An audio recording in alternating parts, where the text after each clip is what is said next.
पूर्वोत्तर राज्य सिक्किम में प्राकृतिक आपदा से हड़कंप मच गया है। यहाँ अचानक बादल फटने से तीस्ता नदी में बाढ़ आ गई है, जिसके चलते कई सड़कें और पुल बह गए हैं।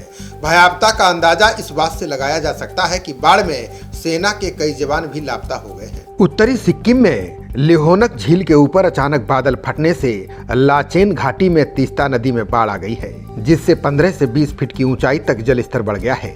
नदी से लगे इलाके में ही सेना का कैंप था, जो बाढ़ की चपेट में आने के बाद बह गया। अचानक पानी बढ़ने के कारण चुंगथांग बांध से पानी छोड़ना पड़ा।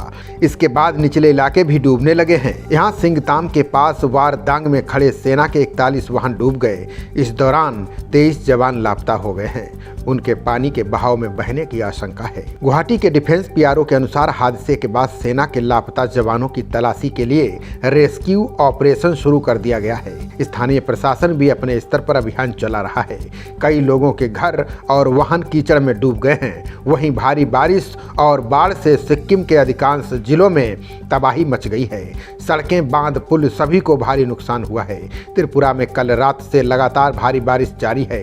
प्रत्यक्षदर्शियों का कहना है कि नदी नालियों में कीचड़ जम जाने से पानी की निकासी बंद हो गई है, जिसका नतीजा ये है कि इलाकों में पानी भरने लगा है। सिक्किम और कलिम्पोंग की ओर से जाने वाली सभी सड़कें बंद हो गई हैं। नदी से लगे आसपास के इलाकों में पानी भर गया है।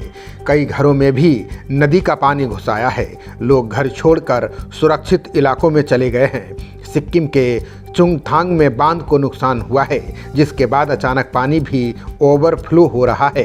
तीस्ता नदी में जल स्तर खतरे के निशान से ऊपर बह रहा है। गंभीर स्थिति को देखते हुए तीस्ता, रंगफो, सिंगतम और आसपास के अन्य क्षेत्रों के निवासियों के लिए अलर्ट जारी किया गया है। मौसम विभाग ने 4 और 5 अक्टूबर के लिए पूर्वी और नॉर्थ ईस्ट राज्यों में भारी बारिश का अलर्ट जारी किया है। इनमें बिहार, झारखंड, ओडिशा, बंगाल, सिक्किम, असम, मेघालय, अरुणाचल, नागालैंड, मणिपुर, मिजोरम और त्रिपुरा शामिल हैं। वहीं अगले 2 दिनों के दौरान पश्चिमी मध्य प्रदेश के कुछ हिस्सों और राजस्थान तथा गुजरात के कुछ हिस्सों से दक्षिण पश्चिम मानसून की विदाई हो सकती है। मौसम विभाग के अनुसार एक कम दबाव का क्षेत्र दक्षिण पश्चिम झारखंड और उससे सटे उत्तरी छत्तीसगढ़ पर बना हुआ है। खबरों का सिलसिला जारी रहेगा। देखते रहिए जनप्रवाद। नमस्कार।